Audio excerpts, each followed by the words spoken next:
IPL তো শুরু হয়ে গেছে, আর আমরা অনেকেই ইতিমধ্যে আইপিএল দেখছিও।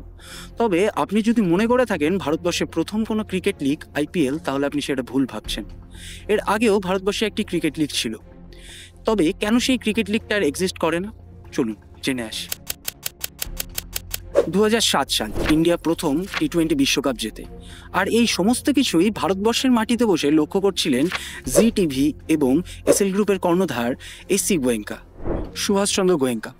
তিনি লক্ষ্য করেন ওডিআই এবং টেস্ট ক্রিকেট থেকে মানুষের আগ্রহ ধীরে ধীরে শিফট করে যাচ্ছে টি-20-র দিকে, এবং সেই মতন তিনি ঠিক করেন ভারতবর্ষের মাটিতে একটি ক্রিকেট লিগ করবেন, যা হবে টি-20। তিনি বিসিসিআইকে একটি টেন্ডারও জমা দেন তার জন্যে, এবং বিসিসিআই এতে রাজি হয়। কথা মতন ডোমেস্টিক এবং ইন্টারন্যাশনাল বহু প্লেয়ার এই টুর্নামেন্টে সিগনেচার করেছিল। এই টুর্নামেন্টের ব্র্যান্ড অ্যাম্বাসেডর হিসেবে নিয়ে আসা হয়েছিল কপিল দেবের মতন ফর্মার ইন্ডিয়ান ক্যাপ্টেনকেও।